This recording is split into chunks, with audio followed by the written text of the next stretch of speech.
Hello and welcome to Wellness Wednesday. I'm James Currie with the Communication Department here at MCHD. I'm talking to Reba Pendleton. She is a director here at MCHD, and she's also a behavioral health provider with us.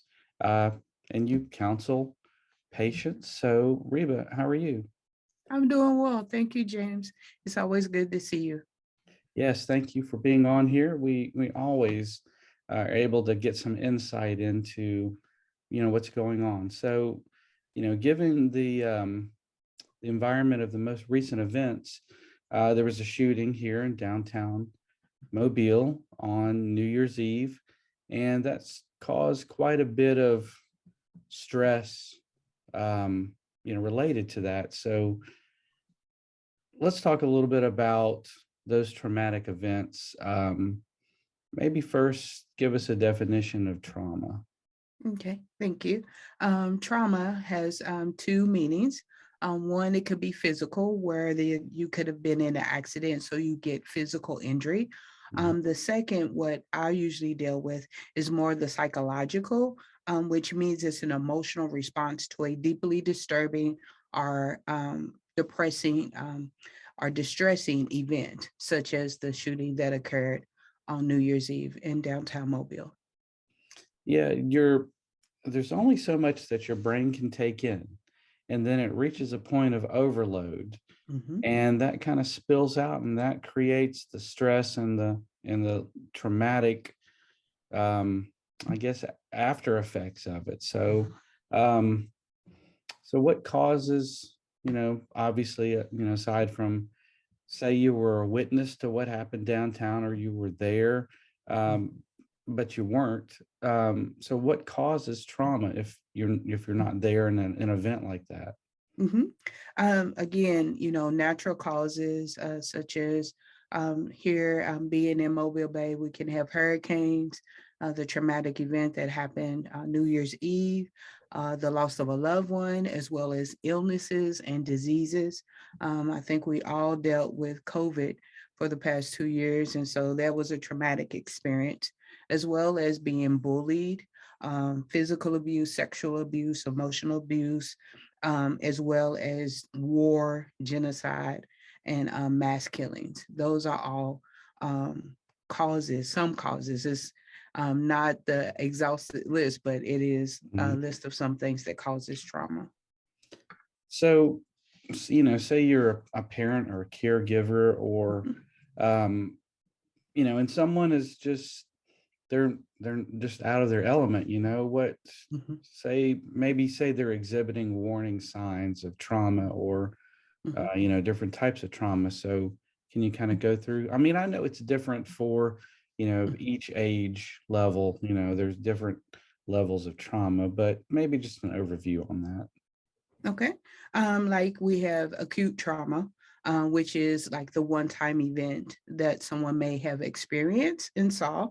And then there's chronic trauma, which is exposed, a person is exposed over a period of time, which could be long-term. And also there's complex trauma, which is a varied or multiple traumatic events that is more interpersonal, that means between two persons in a relationship. And then there's other traumas that, such as developmental, especially in children. It begins at childhood and it goes on. They could have unfortunate events that happen, such as abuse, neglect. And then there's vicarious trauma, which is secondary trauma. And so that's sometimes you see like first responders, even therapists. We see it every day, we hear it every day. And so for us, we experience that trauma firsthand through someone telling us their story, or again, being a first responder, being first on the scene and actually seeing it. Excuse me.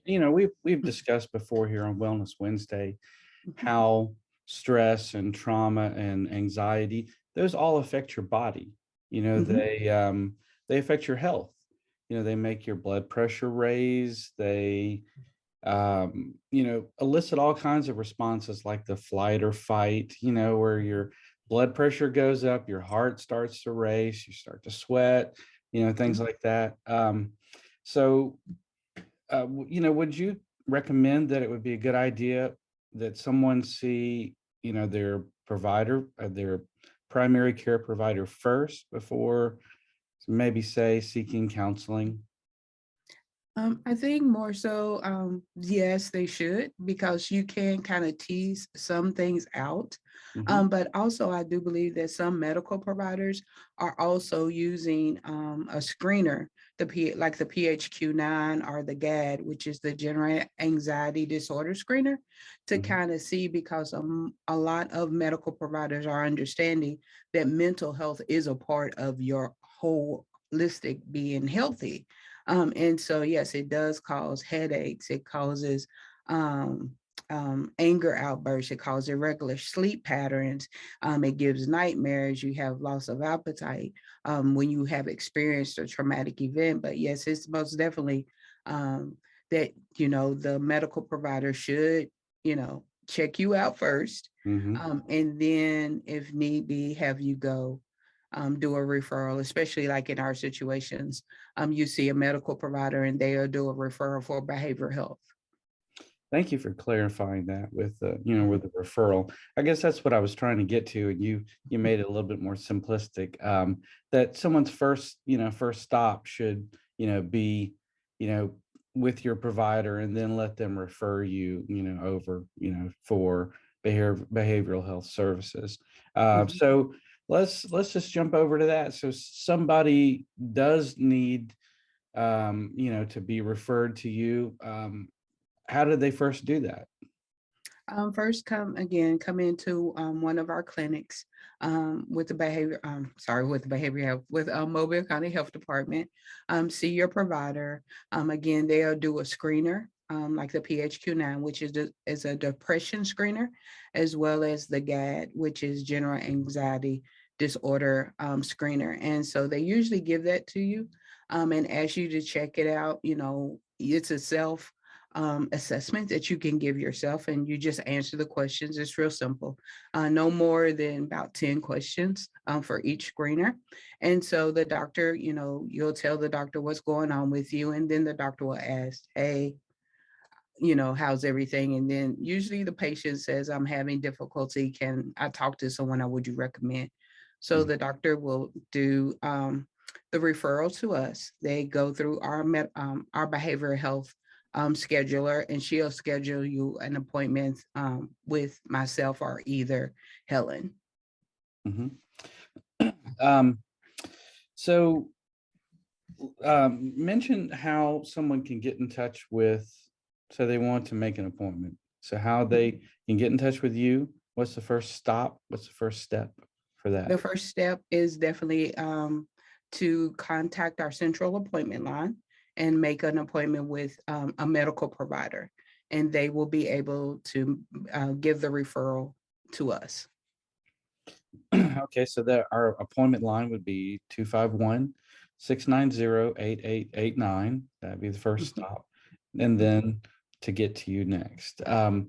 Any recommendations for anyone that's maybe experiencing any stress, like maybe, for instance, maybe cut back on reading the news and, things like that, or what would you recommend? Definitely.